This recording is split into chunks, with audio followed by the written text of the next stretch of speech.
कह रहे थे आप करते जाओ करते जाओ करते जाओ, लेकिन समय अनुसार अब बदलते हुए पेरेंट को तुम भगवान हो, हम ब्रह्मास्मि याद रखो, ब्रह्मा तुम हो, रचनाकार तुम हो, खुदा खुद वर्ड से खुदा बनाया ना, एक डंडा ही तो लगा है।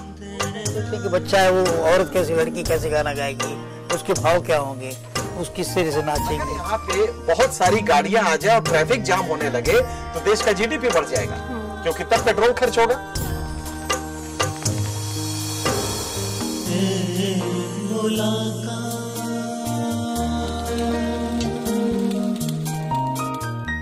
नमस्कार, ओम शांति। आबू रोड शांतिवन के मनमोहिनी कॉम्प्लेक्स में स्थित गॉडलीवुड स्टूडियो में आप सभी का हार्दिक स्वागत है। एक मुलाकात की आज की इस श्रृंखला में हमारे बीच में मौजूद हैं बहुत ही खास मेहमान श्री NK सिंह जी। आप एडिटर इन चीफ हैं लाइव इंडिया चैनल के और आप जनरल सेक्रेटरी भी हैं ब्रॉडकास्ट एडिटर एसोसिएशन के। आपका स्टूडियो में पधारने के लिए हार्दिक स्वागत है। धन्यवाद। आपसे मैं ये जानना चाहती हूँ कि आप क्योंकि जर्नलिज्म से काफ़ी टाइम से जुड़े हुए हैं, बहुत सालों का आपका अनुभव रहा है, तो संक्षेप में मैं आपसे जानना चाहती हूँ कि आपका ये जो इतना बड़ा एक्सपीरियंस है वो ये सफ़र कैसा रहा? पूनम जी, वैसे तो 35 साल 3.5 डिकेड्स हो गया है। तमाम अनुभव रहे। हम नेशनल हेराल्ड से शुरू किया मैंने, पायनियर में रहे, उसके बाद एक अंग्रेजी का साउथ इंडिया का ग्रुप न्यूज़ टाइम था, इनाडो ग्रुप का था, वहाँ रहे। फिर उसके बाद टेलीविज़न का एज आ गया। हम बहुत भागते थे, शुरू में टेलीविज़न में नहीं आना चाहते थे, मुझे मीडियम समझ में उस समय नहीं आता था, पर बाद में मजबूरन जब दबाव पड़ा मैनेजमेंट का तो हमें आना पड़ा। बाद में अब टेलीविज़न पिछले 15 साल से कर रहे हैं। ETV में थे इसके पहले, ETV में करीब हम 10 साल रहे, फिर कुछ दिन ब्रेक दिया, फिर साधना न्यूज़ में आ गए। इस समय हम लाइव इंडिया एक नेशनल न्यूज़ चैनल है, उसके एडिटर इन चीफ हैं। ये तो सफ़र रहा इसका। अंग्रेजी अखबार का सफ़र शुरू से शुरू किया और टेलीविज़न में आके रुके। 34 साल में टेक्नोलॉजी चेंज हुई, काफ़ी बड़ा चेंज आया। प्रिंट की टेक्नोलॉजी में भी ज़बरदस्त चेंज आया जी। पहले हम लोग जब शुरू किए थे 34 साल पहले तो मोनो कंपोजिंग होती थी, मोनो था, और लेटर प्रिंटिंग हैंड कंपोजिंग होती थी जिसमें हाथ से उठा के लेटर्स रखे जाते थे। फिर मोनो कंपोजिंग थी, लाइनो कंपोजिंग आई, उसके बाद फोटो कंपोजिंग शुरू हुई। ये टेक्नोलॉजिकल इनोवेशन हुआ, पर जर्नलिज्म अपने रफ्तार से बढ़ती रही। जब ये सब होने लगा तो इस बीच में टेलीविजन आया, तो दूरदर्शन सबसे पहला था। कमर्शियल टेलीविजन का एरा आया करीब 96 में। पहला लाइसेंस 2 चैनलों को मिला जी। वहां से ये कॉमर्शियल टेली ब्रॉडकास्टिंग शुरू हुई। अचानक एंटरटेनमेंट का बहुत ज्यादा कंपोनेंट आने लगा। इंडिया ग्रो कर रहा था, इकोनॉमी ग्रो कर रही थी, मिडिल क्लास बहुत बड़ा हो रहा था। एक बड़ा वर्ग था जो रोटी जीत चुका था, रोटी उसकी समस्या नहीं थी। नए इकोनॉमिक सिस्टम में वो अर्बनाइजेशन बढ़ा, जॉब्स बढ़े, तो रोटी उसने जीत लिया। जब रोटी जीत लिया तो उसको इंटरटेनमेंट चाहिए था। तो अचानक आप देखेंगे कि 96 के बाद से इंटरटेनमेंट चैनल्स बहुत सारे आने लगे। इवन न्यूज में भी इंटरटेनमेंट कंपोनेंट बहुत ज्यादा होने लगे। ये सिलसिला चलता रहा। न्यूज टेलीविजन बहुत सारे अचानक आने लगे। नेशनल में करीब 40-50 आ गए, रीजनल में 200 के आसपास आ गए। एक एक्सप्लोजन हो गया all of a sudden television industry का। आज ये हालत है कि करीब 1 लाख करोड़ का ये पूरी इंडस्ट्री है, इंटरटेनमेंट इंडस्ट्री। इसमें टेलीविजन इंडस्ट्री करीब 37,000 करोड़ की है। एक बहुत बड़ा साइज था। तो टेलीविजन में हम आए तो तमाम चेंजेस हमने देखे। टेक्नोलॉजी में चेंज आया, एक बड़ा चेंज आया। पहले हम लोग को याद है कि 96 में जब हम लोग आए थे, 98 में हम आए, तो उस समय बीटा कैमरा होता था जी। वहां से छोटा छोटा कैमरा आने लगा, हैंडी कैमरा आने लगा, और टेक्नोलॉजी काफी बढ़ गई। अब यहां से आप बैठे बैठे कहीं भी अपना विजुअल भेज सकती हैं। अब जितने भी आपके विजुअल्स हैं आप यहीं बैठे बैठे इंटरनेट से भेज सकती हैं FTP पे जी। एक बड़ा चेंज आने लगा और बहुत फास्ट हो गया टेलीविजन इंडस्ट्री। वॉल्यूम बढ़ गया एंटरटेनमेंट इंडस्ट्री में, न्यूज इंडस्ट्री में। कुल मिला के आज टोटल टेलीविजन इंडस्ट्री इस समय करीब 40 करोड़ से ज्यादा की इस समय है, 34 करोड़ प्लस कुछ और भी है एडिशनल, 40 करोड़ की इंडस्ट्री है। और टोटल एंटरटेनमेंट इंडस्ट्री जिसमें सिनेमा भी है, वैसे सिनेमा का बहुत ज्यादा रोल नहीं है, टोटल रेवेन्यू देखेंगे तो सिनेमा का कम है, टेलीविजन इंडस्ट्री का ज्यादा है। कुल मिला के एक बड़ा वॉल्यूम आया टेलीविजन इंडस्ट्री में, लिहाजा मार्केट फोर्सेस भी आने लगे। मार्केट फोर्सेस को अचानक ये लगा कि अगर 10 रुपए का आलू 100 रुपए 500 रुपए किलो बेचना है चिप्स के नाम पे, तो कहीं ना कहीं हमें टेलीविजन से इनके कंजम्पशन पैटर्न को बदलना होगा।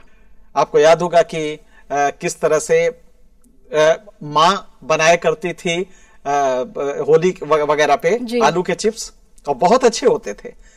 लेकिन आज 10 रुपए किलो का आलू जो मार्केट में होता है वो खरीद के और कंपनियां मार्केट में तमाम चिप्स लाती हैं और वो चिप्स 500 रुपए किलो बिकता है जी। और हम उसे खाते हैं। तो मार्केट फोर्सेस को यह लगा कि किसी तरह टेलीविजन इंडस्ट्री में से ही हम कंजम्पशन पैटर्न चेंज कर सकते हैं। लिहाजा उसने सबसे ज्यादा जो हमला किया वो टेलीविजन के न्यूज कंटेंट पे किया। न्यूज कंटेंट बिखरने लगा, हम ज्यादा से ज्यादा इंटरटेनमेंट देने लगे, ज्यादा से ज्यादा उपभोक्ता संस्कृति को बढ़ावा देने लगे। ये गलती हमसे शुरू में न्यूज चैनल से हुई। नतीजा ये हुआ कि पूरे देश में न्यूज चैनल्स को लेके एक नाराजगी का भाव आया, पब्लिक नाराज हुई। ये एक सिलसिला लंबा चलता रहा। इस सिलसिले में हुआ ये कि वैसे तो जनता सभी चीजों से नाराज है, तमाम चीजों से, हर इंस्टीट्यूशन जो डेमोक्रेसी के हैं उनसे नाराज है, मीडिया से भी नाराज है। लेकिन हुआ ये कि अचानक हम लोग को लगा कि कहीं कोई गलती बड़ी हो रही है जी। तो आज से 4 साल पहले हमारे कुछ प्रयास थे, व्यक्तिगत रूप से हमने काफी लोगों से किया और कुछ एडिटर्स भी इसको लेके चिंतित थे। सबने मिलके एक एसोसिएशन बनाया, ब्रॉडकास्ट एडिटर्स एसोसिएशन। उसका पर्पस सिर्फ यही था कि किसी तरह से हम जनता को जनोपादेय चीजें दे सके, जो पब्लिक यूटिलिटी की चीजें हैं, जो पब्लिक इंटरेस्ट की रियल चीजें हैं, वो हम दे। एंटरटेनमेंट इंडस्ट्री अपना एंटरटेनमेंट करे, लेकिन हम कम से कम न्यूज दे, उनके सरोकार की चीजें दे। अगर यूरिया की क्राइसिस कहीं है तो हम उसको बड़ा खबर माने, बजाय इसके कि कोई डांस पार्टी हो रही है। ये चेंजेस हम लोग को लगाई करने चाहिए।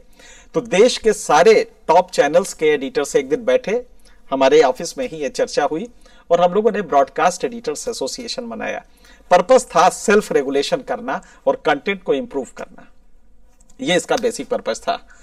और एक बड़े हद तक हम लोगों ने ब्रॉडकास्ट एडिटर्स एसोसिएशन के माध्यम से कंटेंट को इंप्रूव करने की कोशिश कीजिए।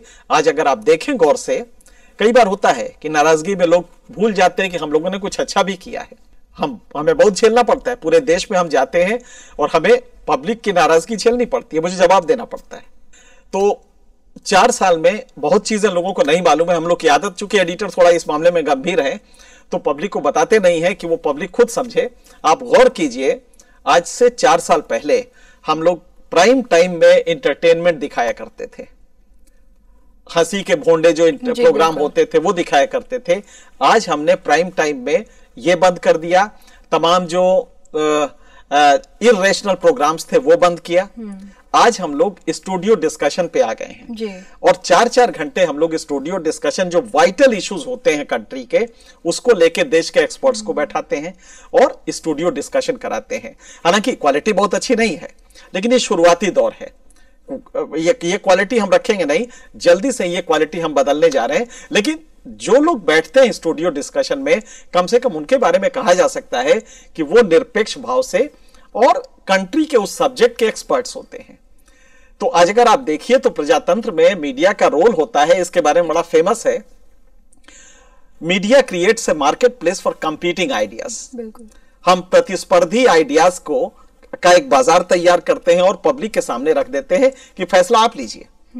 हमने, मान लीजिए कोई इशू है, देश में न्यूक्लियर एनर्जी का क्या होना चाहिए, आनी चाहिए कि नहीं आनी चाहिए, इसको लेके दो मत हैं।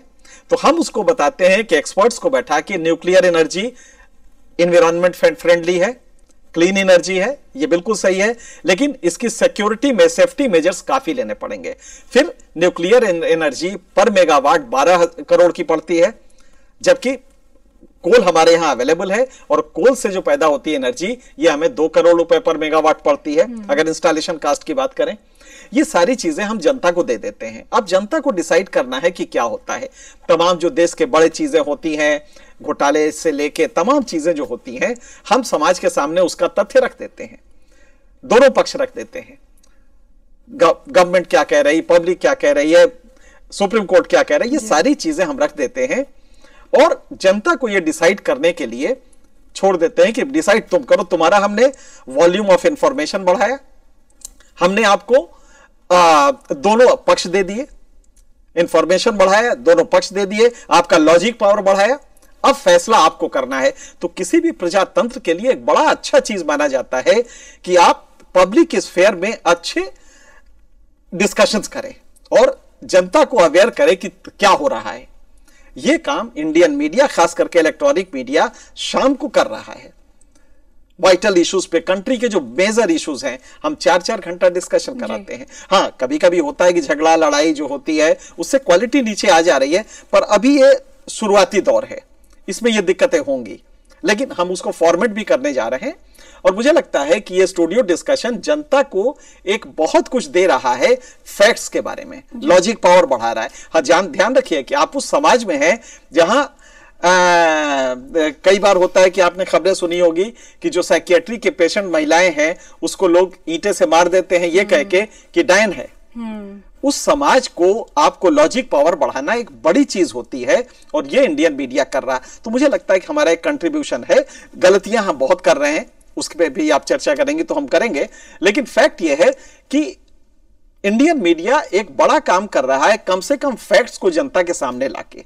फैक्ट्स तो वो लेकर ही आ रहा है, लेकिन जैसे हम देखते हैं कि आजकल जो चैनल्स हैं टीआरपी के पीछे जो है बहुत ज्यादा भाग रहे हैं कि टीआरपी चाहिए उनको, अदरवाइज उनका चैनल काम नहीं करेगा। एंड उसकी वजह से क्या होता है, एक ही कोई घटना होती है उसको पूरा दिन वो हाईलाइट करते रहते हैं। तो आपको नहीं लगता कि क्योंकि मीडिया जो है एक ऐसी चीज है जिससे आम आदमी की जो इमोशंस है वो डायरेक्टली कनेक्टेड है, जैसा वो प्रेजेंट करता है तो वैसा ही इमोशन एक आम कॉमन मैन के दिमाग में वैसा आने लगता है। तो एजिटेशन दिखाता है, लोग भी एजिटेटेड हो जाते हैं। अगर वो सॉल्यूशन पे फोकस कर रहा है तो लोग भी वैसा करते हैं, लेकिन ज्यादातर हम देख रहे हैं कि एजिटेशन ज्यादा लोगों में नजर आता है। अपना एक दायरा उसका होना चाहिए, डिसिप्लिन जिसे कह सकते हैं, डिसिप्लिन वे होना चाहिए। आपके सवाल में 3 सवाल छिपे हुए हैं। पहला, टीआरपी के पीछे मीडिया भाग रहा है तो लिहाजा वो नहीं कर रहा है जो अपेक्षित है। एक सवाल ये है, मैं इसका जवाब दूं। उसके बाद दूसरा सवाल आपका था कि टीआरपी के अलावा जो कंटेंट दे रहा है वो बहुत अच्छा नहीं है और इसकी वजह से जनता में नाराजगी है, हम वैल्यूज को रिटेन नहीं कर रहे हैं।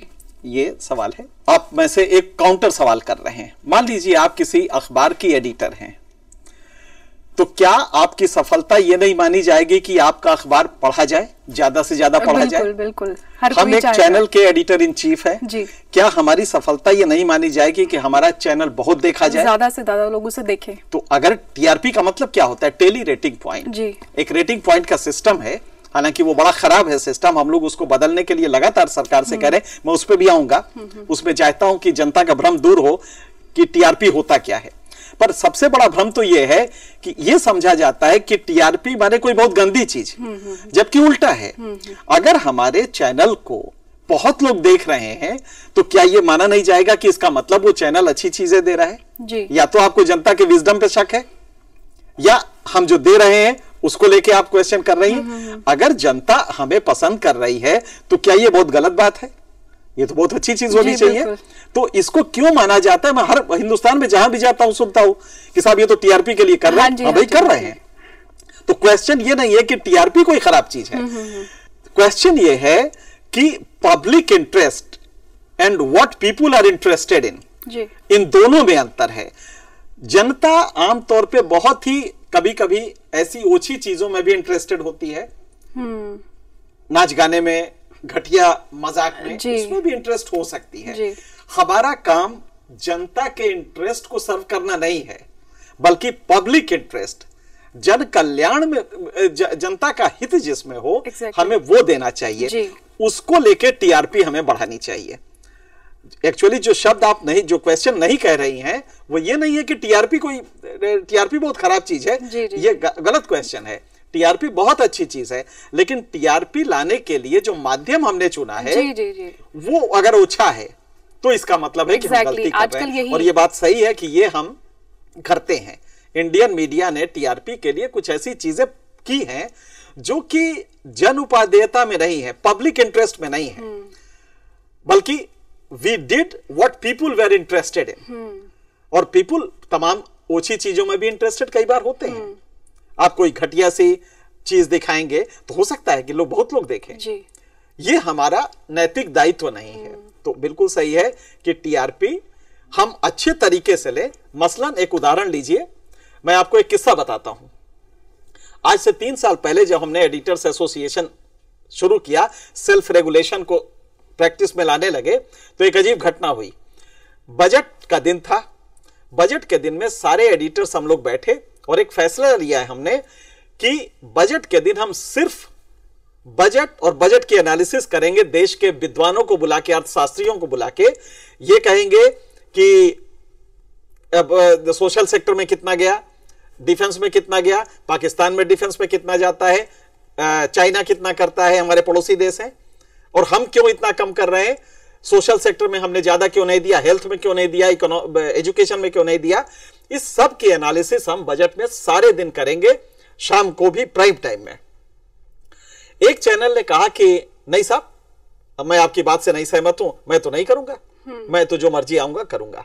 सारे चैनलों ने, हम सब ने बैठ के शाम को प्राइम टाइम में बजट की एनालिसिस की। जो कंट्री के टॉप लोग थे उनको बुला के एनालिसिस की। 3 साल पहले की घटना है। उस चैनल ने, जिसने हम लोग की बात नहीं मानी, उसने उसी समय में एक माइकल जैक्सन का डांस लगा दिया। और आप ताज्जुब करेंगे कि उसका टीआरपी हाईएस्ट था, हमारा टीआरपी नीचे आ गया। जी। तो सारे एडिटर्स कहने लगे देखिए ये होता है, पब्लिक का इंटरेस्ट कहीं और होता है। अब ये हमारी अजीब मजबूरी थी। तब से हम 3 साल से अपील कर रहे हैं जनता से कि थोड़ा टेस्ट आप बदलिए। जी, और बिल्कुल। मैं वादा करता हूं, ब्रॉडकास्ट एडिटर्स एसोसिएशन ये वादा करता है कि हम आपको आपके जन उपादेयता की चीजें, जनहित की चीजें दिखाएंगे। ये मेरा वादा है। सिर्फ आप थोड़ा सा अपना टेस्ट बदलिए, एंटरटेनमेंट से हट के प्योर न्यूज पे आइए, और वो आपकी चीजें होंगी जो आप दिखाएंगे। आज हमें फख्र से कह रहे हैं, और बहुत ही बड़ी हमें दिली मसर्रत है कि आज जनता का रुझान बदला है और हमारे स्टूडियो डिस्कशन जबरदस्त देखे जा रहे हैं। जी ये पहला हम देख रहे हैं कि पिछले 3 साल के हम लोग की कोशिश के बाद कम से कम इंडियन टेलीविजन न्यूज चैनल्स की मैं बात कर रहा हूं कि एंटरटेनमेंट छोड़ दिया। शाम को नहीं दिखाते हम एंटरटेनमेंट, शाम को हम वो सब भी नहीं दिखाते हैं जो इर्रेशनल चीजें होती थी, वो भी जो कि आपके साइंटिफिक नहीं होती थी, वो सब भी हमने छोड़ दिया। और प्राइम टाइम में हम सिर्फ या तो न्यूज दिखाते हैं या स्टूडियो डिस्कशंस कंट्री के बड़े इश्यूज पे करते हैं। और आपको ताज्जुब होगा कि इसकी टीआरपी बहुत अच्छी आ रही है। तो हमारे लिए एक बड़ी सफलता है कि हम जनता में कम से कम प्रजातंत्र को मजबूत कर रहे हैं, एक वैल्यू सिस्टम, उसकी समझ को बढ़ा रहे हैं। ये अपने आप में एक बड़ा कंट्रीब्यूशन है जो हम लोग कर रहे हैं। जी बिल्कुल, ये तो बहुत अच्छा एक स्टेप है कि कंट्री के भलाई के लिए ये सब स्टेप्स लिए जा रहे हैं। लेकिन जैसे एक बात आती है अध्यात्म की, स्पिरिचुअलिटी, क्योंकि एक स्वयं ही आबू एक आध्यात्मिक भूमि कहलाती है, तो कैसे स्पिरिचुअलिटी का जो रोल है मीडिया के अंदर कैसे आए, ये इनपुट कैसे आए जो इस समाज में क्रांतिकारी परिवर्तन ला सके? पूनम जी, शायद सबसे अच्छा सवाल आपने मेरे दिल का यही किया कि स्पिरिचुअलिटी का और मीडिया का संबंध क्या है। मैं इस संस्था को पिछले करीब 10 साल से देख रहा हूं, जानता हूं। मुझे इतनी अच्छी संस्था, बहुत संस्थाओं से हमने इंटरेक्ट किया है, इतनी अच्छी संस्था मुझे अभी तक कोई नहीं मिली जो कि quality of human being change कर रही है। मैं जब आप लोगों के बीच में आता हूं तो मैं अपने को बहुत बौना महसूस करता हूं। जिस लेवल पे आप लोग स्पिरिचुअली स्ट्रेंथन हैं, एलिवेटेड हैं, उसको देख के लगता है कि मुझे अभी बहुत कुछ सीखना है और बहुत ही अंदर से अपने को मजबूत करना है, चेंज करना है। बहुत बड़ा काम आपकी संस्था ब्रह्मकुमारी ईश्वरीय विश्वविद्यालय एक बड़ा काम कर रहा है कैरेक्टर बिल्डिंग का। और मैं आपको कुछ फैक्ट्स बता दूं, आपके व्यूअर्स के लिए कुछ हकीकत बता दूं। इस दुनिया में अभी हाल ही में कुछ गणना हुई थी, करीब 3 करोड़ 30 लाख कानून हैं। 33 million laws are there in this world. 3 crore 30 lakh कानून हैं, लेकिन आज भी अगर आप देखें तो हत्या, बलात्कार, डकैती, दंगे ये कहीं नहीं रुके हैं, ये हो ही रहे हैं। इसका मतलब सिर्फ ये है कि कानून बना देने से अपराध नहीं रुका करते। दुनिया का एक बड़ा चीज जो रोल होता है, सिर्फ कानून से वो नहीं चलता कि आपने कानून बना दिया दंगे रुक जाएंगे, मर्डर रुक जाएगा, बलात्कार रुक जाएगा। सिर्फ कानून बनाने से नहीं होता। दरअसल अगर कानून से होता रहता तो 3 करोड़ 30 लाख कानून काफी हद तक रोक चुके होते, लेकिन ये सारे अपराध बढ़ते गए। इसका सीधा मतलब है और हकीकत है कि अगर आप कुछ अच्छे ग्रंथों के कुछ चीजें जान जाए, ब्रह्म कुमारी के कुछ जो बेसिक्स हैं अगर आप वो समझ जाए, तो एक भी अपराध इस दुनिया में नहीं होगा। आप गीता के चंद श्लोक हैं, आप उस पर अमल करने लगे, आप बाइबल के 10 कमांडमेंट्स ले लें, आप ब्रह्म कुमारी के कुछ ले लें, कुछ बेसिक्स, उसी पे सिर्फ अमल करें तो एक भी आपको अपराध इस दुनिया में नहीं होना चाहिए। लेकिन ये अमल में नहीं आते और कानून जो अमल में लाना है उससे अपराध नहीं रुकते। तो जो पैराडॉक्स है वो ये है कि लेजिटिमेसी के क्वेश्चंस को आप लीगैलिटी से सॉल्व नहीं कर सकते। और आज जिस तरह का समाज बनता जा रहा है, मार्केट फोर्सेस जिस तरह का समाज बनाती जा रही हैं, उसमें हमें लगता है कि वैल्यूज पूरी तरह खत्म हो गए हैं। ऐसे में जरूरत है कि आप जैसी संस्था, जिस संस्था से इस समय मैं इंटरेक्ट कर रहा हूं, इनका रोल बहुत बड़ा हो जाता है कैरेक्टर बिल्डिंग में। एक बड़ा मार्केट फोर्स का एक बड़ा वर्ग है, वो किसी तरह चाहता है कि भारतीय समाज को फॉसिलाइज्ड कर दिया जाए, वैल्यू सिस्टम खत्म करके इसके थॉट प्रोसेस को ब्लॉक कर दिया जाए। अगर ये सोचेगा तो 500 रुपए किलो आलू नहीं खाएगा, 10 रुपए किलो का आलू अगर ये सोचेगा तो कहेगा क्यों खाएं हम, हमारी मां बहुत अच्छा बनाती थी तो हम वो खाएं। इसलिए मार्केट फोर्सेस कभी नहीं चाहेंगी कि आपके यहां थॉट प्रोसेस समाज में अच्छा है, तो ये किसी तरह हैवी एंटरटेनमेंट डोज डाल देती हैं कि शाम को आप सोचिए नहीं। अगर आप सोचेंगे तो फिर टूथपेस्ट भी नहीं खरीदेंगे। तो इनकी कोशिश है कि किसी तरह से जनता के, भारतीय समाज के थॉट प्रोसेस को ब्लॉक कर दिया जाए जी। और ये ब्लॉक करने के लिए तरीका इन्होंने ये निकाला है कि हैवी डोज एंटरटेनमेंट का दो, खेलों का एक हैवी डोज दो, और उसमें भी एक ही खेल का बहुत ज्यादा है, उसी खेल को लगातार दिखाओ। इतना हाइप कर दिया है खेलों को, और पर्टिकुलरली एक खेल को, उसी तरह से आपका हैवी एंटरटेनमेंट डोज दे दिया है, जो कि आपके मॉरल को पूरा का पूरा वैल्यू सिस्टम को तोड़ रहा है।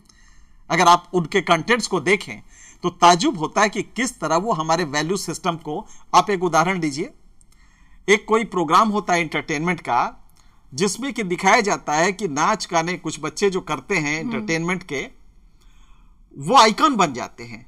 भारत में आज आइकॉन बिल्डिंग प्रोसेस हमने चेंज कर दिया है, इन मार्केट फोर्सेस की वजह से चेंज हो गया है। आइकॉन होना चाहिए आईआईटी का टॉपर जो कि एक गरीब घर से आया हो, आइकॉन होना चाहिए सीबीएसई बोर्ड में टॉप करने वाला बच्चा जो कि एक रिक्शे वाले का बच्चा हो, पर वो हमारा आइकॉन नहीं बनता जी। डांस करने वाला बच्चा हमारा आइकॉन बन जाता है। ये जानबूझ के किया जा रहा है ताकि भारतीय समाज में बाप अगर बेटे को शाम को कहे कि बेटे पढ़ा करो, पढ़ने से तरक्की होती है, तो बेटा पलट के कहे कि बुद्धू है बिल्कुल बाप। उनको समझ में नहीं आ रहा कि यहां तो डांस करने से तरक्की हो रही है। ये मार्केट फोर्सेस डेलिबरेटली कर रही हैं ताकि जो वैल्यू सिस्टम देने वाले माँ बाप हैं उनका इंस्टीट्यूशन नीचे ले आ दो जी, लड़का उनकी बात ना माने।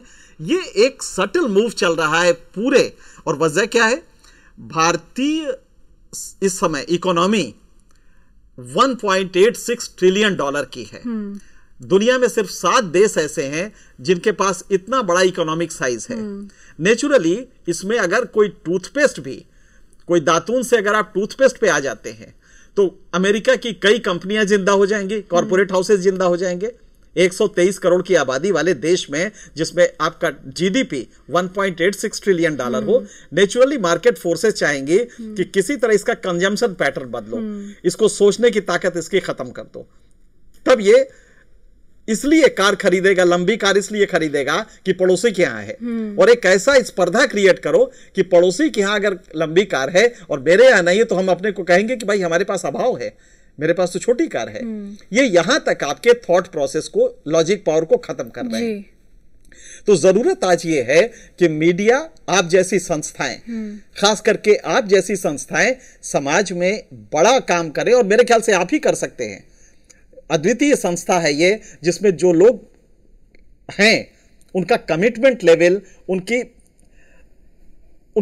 जो गंभीरता है, उनका सेंस ऑफ पर्पस देख के लगता है कि शायद यही एक संस्था है जो कि भारत का जो क्षरण हो रहा है समाज का, ये रोक पाएगी। मैं तो ये अपील करूंगा और जनता से भी अपील करूंगा कि इस तरह की संस्थाओं से आप कभी एक बार भी नजदीकी करके देखें, आपका जीवन बदल जाएगा। मैंने खुद कोशिश की और देखा, बहुत ज्यादा इंटरेक्ट नहीं कर पाता हूं क्योंकि कार्य आप जानते हैं टेलीविजन में कैसा होता है, लेकिन एक बड़ा काम है जो ये संस्थाएं कर रही हैं, पर्टिकुलरली ब्रह्म कुमारी ईश्वरीय विश्वविद्यालय जिसका कर रहा है। मुझे लगता है कि अगर समाज में कोई एक वैल्यू बेस्ड सोसाइटी हम फिर से ला सकते हैं तो वो आपकी संस्था कर सकती है। मीडिया का जहां तक रोल है, ये बात सही है कि मार्केट फोर्सेस ने हमें काफी कुछ गिराया था, लेकिन पिछले 3-4 सालों से हम अलर्ट हुए हैं और हम भी इस वैल्यू को फिर से एक बार रेस्टोर करने के लिए कुछ चीजें कर रहे हैं। कोशिश है कि कम से कम लॉजिक पावर आपकी बढ़ा सके, और मुझे लग रहा है कि आने वाले कुछ दिनों में, साल, 2 साल, 4 साल में ये चीजें बदलेंगी। अगर आप जिस तरह प्रयास कर रही हैं, जनता उसको अगर रिसीव करना शुरू करे, मीडिया के भी कुछ प्रयास हो रहे हैं, कहीं कहीं मीडिया ने अभी भी गलतियां कर रही है, लेकिन मुझे लगता है कि आने वाले दिनों में हम उसको भी चेंज कर लेंगे।